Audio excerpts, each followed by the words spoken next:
Thank you. See if I get this the right point in front of my mouth here.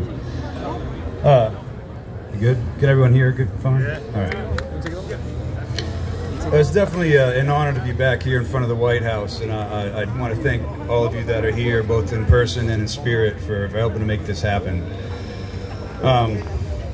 It's obviously quite a somber topic that we're talking about. It is a great thing to see that we're not alone. That's one of the things that I think we all need to get across, is that we're not alone in this fight. Last year when I was up here, I spoke a little bit about my story more so, and didn't really speak much about my better half. This year I'm going to focus a bit on her story, because her story about shunning is it's potent, and it's very fitting for right now. Now, she wasn't ever too keen on public speaking as a Jehovah's Witness, so she's let me have the honor to share some of her story. Anyway, so here we go. Now, but given how many conflicts that exist globally today, it's understandable that the private battles taking place daily within countless communities across the world go unnoticed.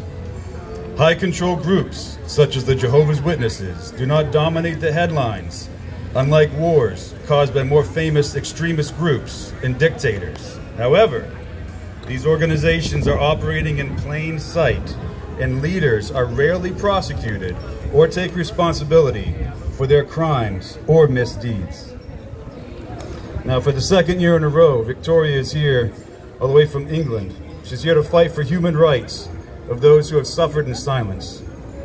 The goal is to educate the public and those in power about the abusive nature of high control groups and the cost to society as a whole. Now, Victoria's journey began when she was born into the Jehovah's Witnesses. From a young age, she witnessed and was a victim of various forms of abuse at home and in her church community. As a child, there were no options available to get away from or expose the control of her behavior, thoughts, emotions, and her access to information. This theft of individual liberty is at the very core of the Jehovah's Witnesses' agenda. Due to the fact that Victoria had been baptized as a Jehovah's Witness at the age of 13, meant that there was no way to leave the religion without losing her entire social support network, to include her family. I ask you to think about that for a moment. A 13-year-old girl, a child, got baptized because that is what is expected of a Jehovah's Witness child. The Jehovah's Witnesses treat this as a legally binding contract for life. There is no way to leave the Jehovah's Witnesses without losing everything once you have been baptized as one, regardless of the age of said baptism. Now, by the age of 19, years of trauma were taking their toll, and Victoria took the brave decision to no longer be a part of the Jehovah's Witnesses. A heavy price was paid for following her conscience and doing the right thing. Her belongings were put into bin liners. By her parents, she was kicked out of her childhood home. She was told that her family would not be there for her unless she returned to the Jehovah's Witnesses.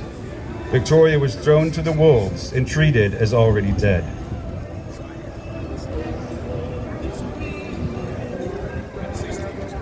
Now, Victoria's experience is a bad enough indictment as a standalone case about a high control group. But we're all here together because it's not a standalone case. This is a norm that we have all witnessed and all been traumatized by. Now, given that it's so common worldwide, and you just throw in my case. So you take a look at me for a second, and look at what shaped my life, the course that my life took. It is large part due to the Jehovah's Witnesses and the abuses I suffered. I was, like Ivy said, I was retired from the U.S. Army. I was 9/11 first responder, combat veteran, and I also worked in the special operations community for a few years. And I was raised as a Jehovah's Witness, having undergone some fairly extreme CSA. Now, what the witnesses didn't provide for me, I had to provide for myself, which is safety. And that's why we're all here, to help protect the safety of children like me and Victoria and all of us out standing here as well. Now, Victoria and my story, it goes back, well, we met as teenagers. Our families were selected to go to an International Jehovah's Witness convention in 1993. Now, once Vicky and I met, it was love at first sight for us. We were each other's first kiss, first love, but unfortunately life got in the way. We found each other again back in 2020. Our story is one of healing and post-traumatic growth after a lifetime of dealing with complex PTSD. Our story is about knowing that you are not alone and of love overcoming all. Vicky and I wrote a poem together a few months ago, and we're going to share it with you. She's agreed to read the poem for us, so come on up here, baby.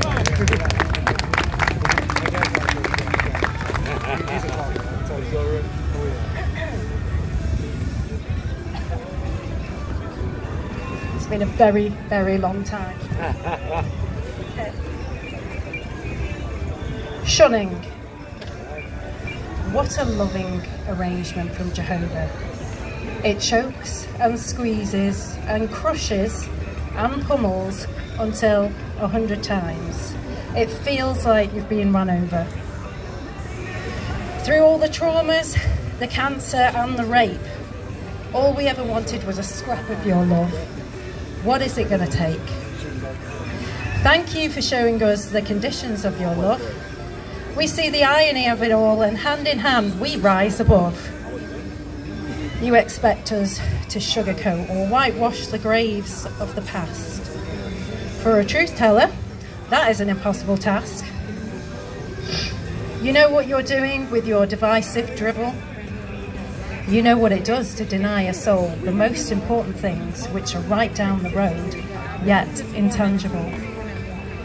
Shunning is not an act of love, but the absence of all natural affection. You say that you don't believe in hell, but purgatory, you fill up with no discretion.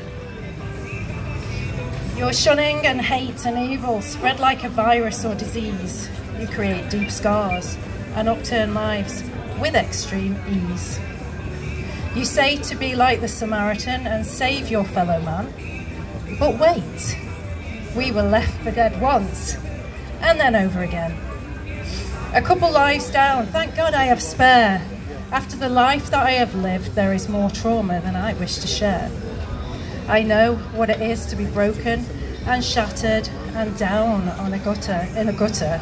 Sometimes the darkness creeps in, and you wish this life would stop feeling like a stutter. You left me for dead as I awaited my fate in a hospital gown. Why do you push and try to help me drown? One of the tenets of your religion is the hope to see and live with love's long lost. I am confused and at a loss, as your child is right in front of you, but you're unable to count the cost. The cruelty of COVID caused moral uproar as family and loved ones were doomed to die alone in the cold. For decade upon decade, this is just business as normal for Jehovah's Witnesses, both young and old. Die quietly, they tell us, as they shame and scold. Just come back to Jehovah, you can come in from the cold. You can go sod off. That's the response I choose to say. I will not sell my soul now or on any day. Not a chance, I say to your narcissistic, conditional love. I'm done being trauma bonded. I rise above. Isaiah warns of you with words so simple and true. You swap evil for good, darkness for light, and bitter for sweet too. You are a walking, talking, moral injury, both for your organisation and anyone in society. You cause catastrophic damage and mayhem, just like an IED that explodes at the knee. To be shunned is to be a ghost and live incorporeal like a shadow. It is our life well lived that will haunt loved ones that so easily let us go. Shunning. What a loving arrangement from Jehovah, they say. In reality, shunning is a hateful punishment that is intended to torture every day.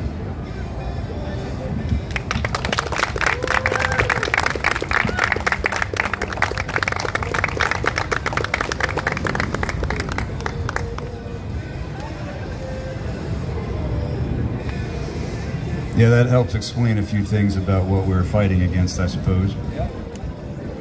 Whilst the cost to the lives of victims of such abuse is immeasurable, we can see the financial impact. According to a study earlier this year, it is estimated that the cost to the U.S. economy of mental illness is $282 billion per year. Wow. This is an alarming statistic that should pique the interest of the public and lawmakers alike. Victims of high control groups will undoubtedly contribute to that figure. We should all be looking for ways to mitigate this cost to society. Tax-free organizations that contribute to this epidemic should also start to share the cost of mental ill health. Recently in Norway and the Netherlands, the Jehovah's Witnesses have lost their state funding for violating human rights. Let's hope, yes, exactly, that's something to cheer for right there, right? Yeah, we got more countries coming down the pipeline for sure with that, and we're going to make that impact, all of us together. So, the reason this protest is happening during this week and this month is suicide prevention. You know, shunning leads to suicide for some. Wait for the truck to go by. So shunning does lead to suicide for some. Can't really state it more concisely than that. We, as a society, should not be allowing this to happen. We cannot leave out that our freedom of religion has been and is still being violated. The Watchtower openly admits that no one should have to choose between their family and their religion. It could not be more ironic that they printed that sentence, as that is what is required of all Jehovah's Witnesses. There is no freedom of religion if said religion holds all your friends and family hostage for not holding to their beliefs. I suggest that it is time for the government to hold 501c3s accountable for their actions, those openly contributing to our mental health crisis and violating one of the sacred tenets of our society that this nation was built upon. Well, they should be held to account. We should not allow such organizations to remain tax-free as they continue to create more burden and hardship for the taxpayers of this nation.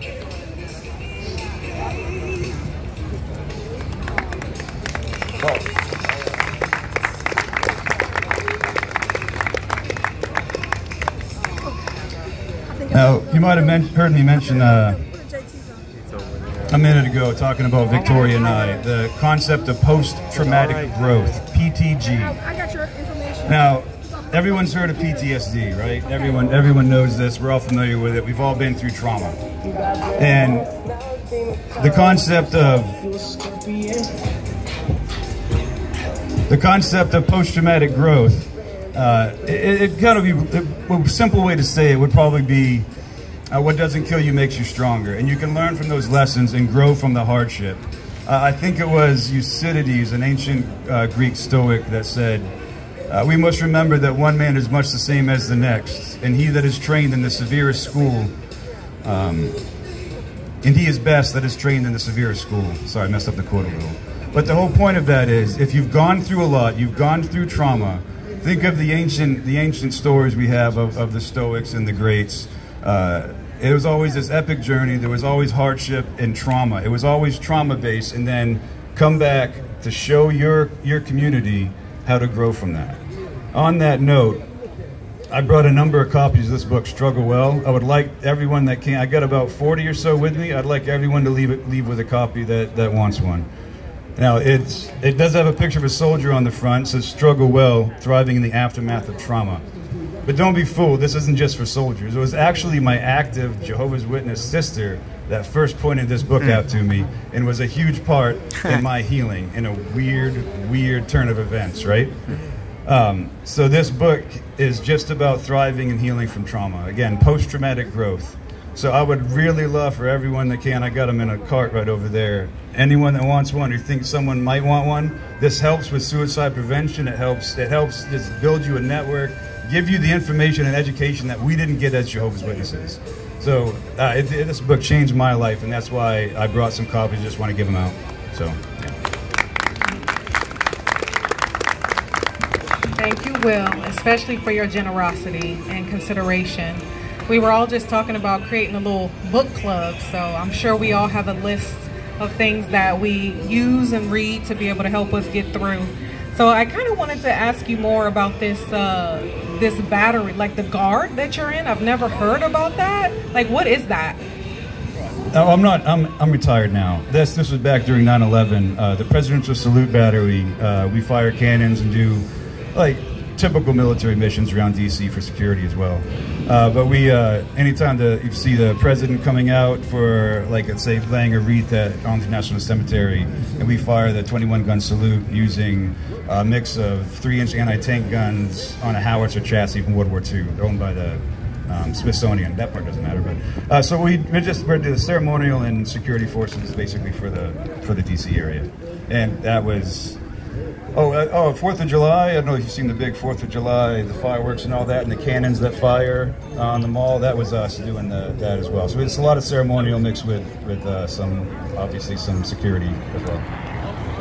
Well, we thank you for doing what you did. And that was a voluntary position, obviously. You didn't have to go into the forces.